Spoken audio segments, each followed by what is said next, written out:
भांग। लेकिन रुकिए, क्या आपने भांग को अब तक एक नशीली चीज माना है? तो यह कहानी आपके सोच के हर दरवाजे को खोल सकती है।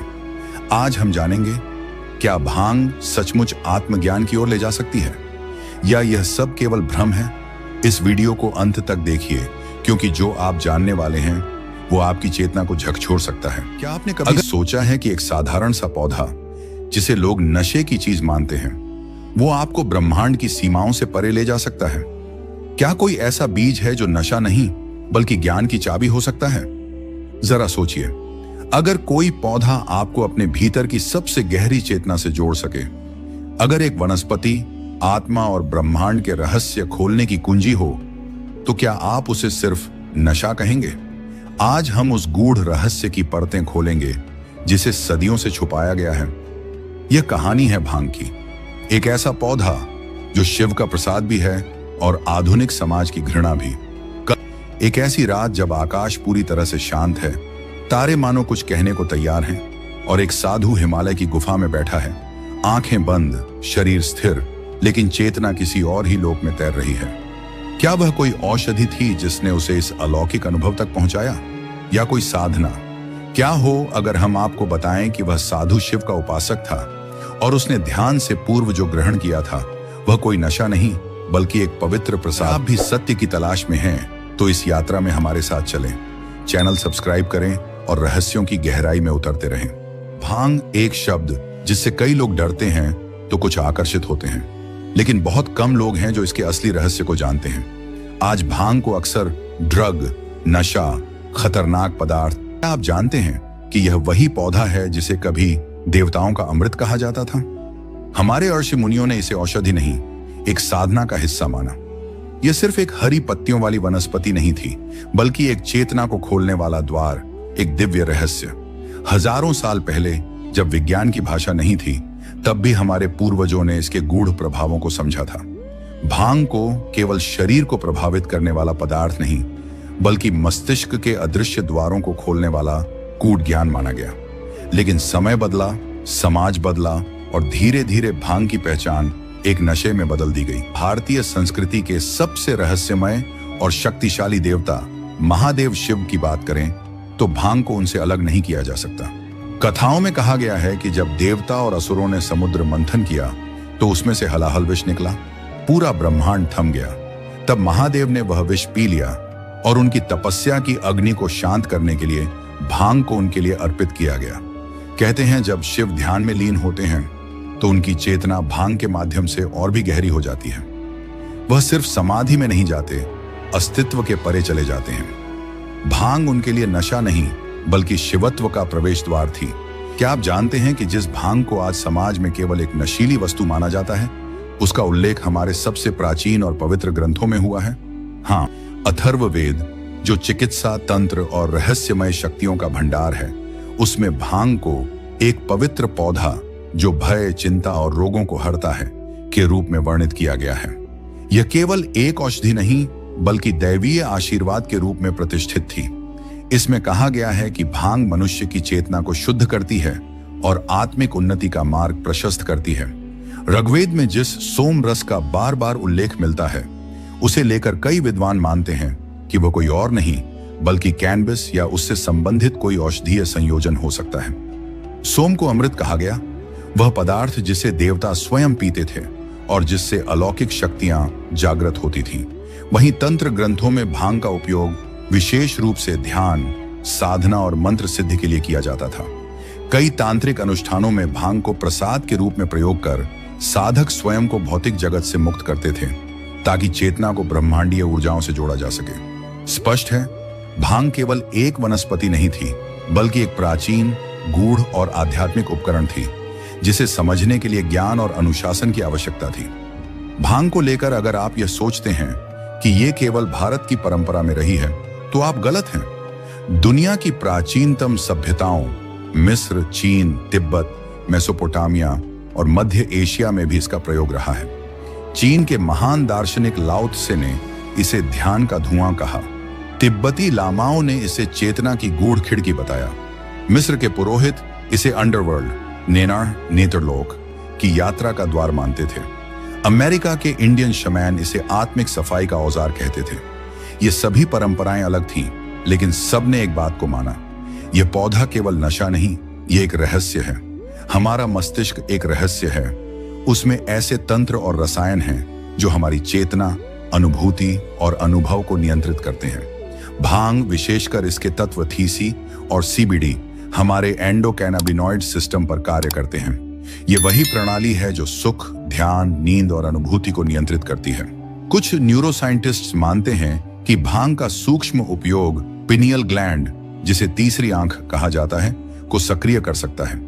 यही ग्रंथि ध्यान और अंतर्ज्ञान का द्वार है। जब कोई साधक ध्यान की गहराई में जाता है, तब मस्तिष्क की थीटा और डेल्टा तरंगें सक्रिय होती हैं। भांग कुछ हद तक इस अवस्था को सहज बना सकती है। परंतु क्या इसका मतलब यह है कि हर कोई भांग के माध्यम से समाधि में जा सकता है? क्या आपने कभी सोचा है कि ध्यान की गहराइयों में जाने के लिए कोई रहस्यमय मार्ग हो सकता है? क्या भांग केवल आनंद का माध्यम है, या यह उस शून्य की ओर ले जाने वाला द्वार है जहां आत्मा और ब्रह्म एक हो जाते हैं? क्या यह वही रहस्यमयी कुंजी है जिसे साधकों और तांत्रिकों ने सहस्त्राब्दियों से अपने भीतर के ब्रह्मांड के द्वार खोलने के लिए प्रयोग किया? ये प्रश्न हैं उस चेतना के द्वार के, जिनके उत्तर केवल वही पा सकता है जो अपने भीतर उतरने को तैयार हो। जहां पर भांग केवल एक पत्ता नहीं, बल्कि एक साधना यंत्र बन जाती है। आत्मज्ञान की सीढ़ियों पर चढ़ने का एक गूढ़ उपकरण। प्राचीन भारत में साधु और तांत्रिक केवल ध्यान में बैठते नहीं थे, वे ध्यान को जीते थे। उनका हर श्वास, हर संकल्प उस अज्ञात की खोज में था जिसे दुनिया ने परमात्मा कहा। ऐसे साधकों के लिए शरीर केवल एक यंत्र था और मन एक दीवार। उस दीवार को पार करने के लिए उन्होंने प्राकृतिक साधनों की खोज की, और यहीं पर उनका सामना हुआ एक रहस्यमय वनस्पति से, भांग। कहते हैं कुछ तांत्रिक परंपराओं में भांग को काया से माया हटाने का पात्र माना गया। ये वही साधु होते थे जो शिव को अपने गुरु और मार्गदर्शक मानते थे। वे जानते थे कि शिव समाधि में क्यों लीन रहते हैं, और उन्होंने यह भी जाना कि भांग उन्हें उस अवस्था तक कैसे ले जा सकती है। इस पौधे का सेवन वे केवल विशेष अवसरों पर करते थे, जब ग्रह, तारे और आत्मा सभी एक सीध में आ जाएं। वह कोई रोजमर्रा की आदत नहीं थी, वह एक अभिषेक था चेतना का। ध्यान कोई रहस्य नहीं रहा। आधुनिक विज्ञान भी अब यह स्वीकार कर चुका है कि ध्यान के समय मस्तिष्क अल्फा, थीटा और डेल्टा तरंगों में कार्य करता है, जो सामान्य चेतना से बिल्कुल अलग अनुभव प्रदान करती हैं। ध्यान के गहरे स्तर पर पहुंचने के लिए मस्तिष्क को शांत होना पड़ता है, इंद्रियां निष्क्रिय और अहंकार तिरोहित होना चाहिए। अब यहां एक रहस्य और सामने आता है। भांग के कुछ विशिष्ट तत्व जैसे टीएचसी और सीबीडी मस्तिष्क के एंडोकैनाबिनॉइड सिस्टम पर असर डालते हैं। ये पदार्थ मस्तिष्क की उन संरचनाओं को सक्रिय करते हैं जो चिंता, भय और समय की अनुभूति से जुड़ी होती हैं। जब ये बंद हो जाती हैं, तो व्यक्ति एक नई चेतना में प्रवेश करता है, जहां ध्यान स्वाभाविक रूप से गहरा हो जाता है। तांत्रिकों ने शायद इसे आधुनिक विज्ञान से पहले ही समझ लिया था। भारत की हर योग परंपरा में तीसरी आंख का उल्लेख है। यह आज्ञा चक्र वह बिंदु है जहां से अंतरात्मा देखती है।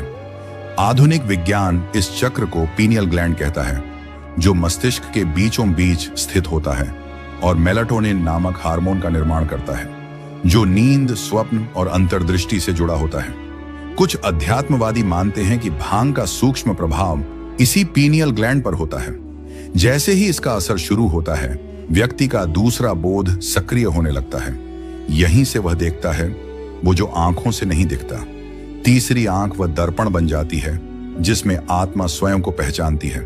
शिव को योगीश्वर कहा गया है, योग का अधिपति, ध्यान का आदि पुरुष। पौराणिक कथाओं में वर्णित है कि शिव सदा समाधि में लीन रहते हैं और उनका प्रिय प्रसाद है भांग। पर क्या इसका अर्थ है कि शिव नशे में रहते हैं? बिल्कुल नहीं। इसका अर्थ है कि भांग उस साधन का प्रतीक है जो साधक को माया से परे ले जाता है। शिव की समाधि का रहस्य उनके शिवत्व में है, जहां मैं मिट जाता है और केवल हूं रह जाता है। तांत्रिकों ने जब शिव की साधना की तो उन्होंने भांग को उसी भाव से ग्रहण किया, न नशे के रूप में बल्कि एक पुल के रूप में जो साधारण मनुष्य को चित्त की चरम अवस्था तक ले जाए। तंत्र, योग और भक्ति, ये तीनों ही साधना के प्रमुख मार्ग हैं। तंत्र साधना में विशेष वनस्पतियों का उपयोग स्वीकार्य रहा है। पंच मकारों में एक मदा या मदिरा था, लेकिन उसका अर्थ कोई शराब नहीं, बल्कि वह दिव्य रस था जो साधक को चेतना की एक नई अवस्था में ले जाए। योग परंपरा में भांग का स्थान सीमित रहा, लेकिन कुछ विशेष कपालभाति, कुंडलिनी जागरण या त्राटक ध्यान में इसे मनोद्वार खोलने के उपकरण के रूप में देखा गया। वहीं भक्ति मार्ग में शिव को भांग अर्पण करने का अर्थ था, हे शिव, यह मेरा अहंकार है, इसे प्रसाद स्वरूप स्वीकार कर इसे नष्ट कर दो। जब कोई साधक भांग का उपयोग करता है तो उसका चित्त खुलने लगता है। ऐसे समय पर यदि वह मंत्र जाप जैसे AUM नमः शिवाय या सोहम करता है तो वह ध्वनि तरंग उसके मस्तिष्क के अंदर गूंजती है और गहरी स्थिति में प्रवेश करवाती है। मुद्राएं जैसे ज्ञान मुद्रा, शून्य मुद्रा या अनाहत मुद्रा शरीर की ऊर्जा को विशेष मार्गों में प्रवाहित करती है। जब भांग का सूक्ष्म प्रभाव इन मुद्राओं और मंत्रों के साथ समन्वय में होता है तब साधक सिद्ध बनता है, ऐसा व्यक्ति जो अपनी ही चेतना का साक्षात्कार करता है। सामान्यतः हमारी चेतना 4 अवस्थाओं में कार्य करती है: जागृत, स्वप्न, सुषुप्ति और तुरीय। भांग इन अवस्थाओं के बीच की रेखाएं मिटा देती हैं, जिससे साधक तुरीयातीत स्थिति में प्रवेश कर सकता है, जहां कोई द्वंद्व नहीं, कोई मैं नहीं, केवल शिवत्व है। तंत्र ग्रंथों में वर्णन है कि जब साधक ध्यान के साथ भांग का सीमित और संयमित उपयोग करता है तो वह समाधि की दहलीज पर पहुंच जाता है। यह अवस्था वह नहीं होती जो किसी कल्पना में है, बल्कि वह इतनी वास्तविक होती है कि व्यक्ति आत्मा और परमात्मा के बीच की दीवार को गिरा देता है। क्या ये रहस्य आपकी आत्मा को छू रहे हैं? तो रुके नहीं, अभी वीडियो को लाइक करें। जब बात आती है तंत्र की चरम सीमाओं की तो अघोरी परंपरा का नाम सबसे ऊपर आता है। अघोरी साधु उन स्थलों पर रहते हैं जहां आम जन जाना भी पाप समझता है: श्मशान, वीरान जंगल, निर्जन घाट। लक्ष्य किसी डर को जीतना नहीं होता, बल्कि उस डर की वास्तविकता को पहचानना होता है। अघोरी भांग का सेवन विशेष रीतियों से करते हैं। वे इसे तंत्र के दक्षिण मार्ग के औषधीय उपकरण की तरह प्रयोग करते हैं। यह कोई मौज मस्ती या रसास्वादन का साधन नहीं होता, यह केवल उस चेतना के द्वार को खोलने का माध्यम होता है जो आम जीवन के लिए बंद रहता है। अघोरी जब भांग के साथ ध्यान में जाते हैं तो वे अपने शरीर, विचार और अहंकार की सीमाएं छोड़ देते हैं। वे इस जीवन को मृत्यु की गोद में रखकर परम जीवन की खोज करते हैं। यह प्रक्रिया खतरनाक होती है, क्योंकि अगर साधना की शुद्धता न हो तो मन विकृत हो सकता है। इसलिए यह मार्ग केवल उन्हीं के लिए होता है जो आत्मा के गहन रहस्यों से टकराने को तैयार होते हैं। भारतीय तंत्र और योग में एक गूढ़ सिद्धांत है, नाद योग। यह वह साधना है जिसमें ध्वनि को साधन माना गया है। AUM की ध्वनि को ब्रह्मांड की मूल ध्वनि कहा जाता है और इस नाद के माध्यम से चेतना के स्तरों में प्रवेश संभव है। जब कोई साधक भांग के प्रभाव में होकर नादयोग करता है, जैसे बीन की धुन, डमरू, घंटी या विशेष बीज मंत्र, तब उसकी चेतना उस ध्वनि के साथ यात्रा करती है। उस समय शरीर और मस्तिष्क के सारे बंधन ढीले हो जाते हैं और वह ध्वनि में समाहित हो जाता है। नाद तब केवल श्रवण का विषय नहीं रहता, वह एक अनुभव बन जाता है। एक रहस्य यह भी है कि भांग का गहन प्रभाव समय की अनुभूति पर पड़ता है। वैज्ञानिक भी मानते हैं कि थीसी जैसे यौगिक मस्तिष्क के टेम्परल लोब इस पर असर डालते हैं, जिससे व्यक्ति को समय धीमा, ठहरा हुआ या विस्तार लिए प्रतीत होता है। योग शास्त्र में समय का पार होना ही कालातीत अवस्था कहलाती है। इस अवस्था में साधक को लगता है जैसे वह अतीत, वर्तमान और भविष्य तीनों को एक साथ देख रहा है।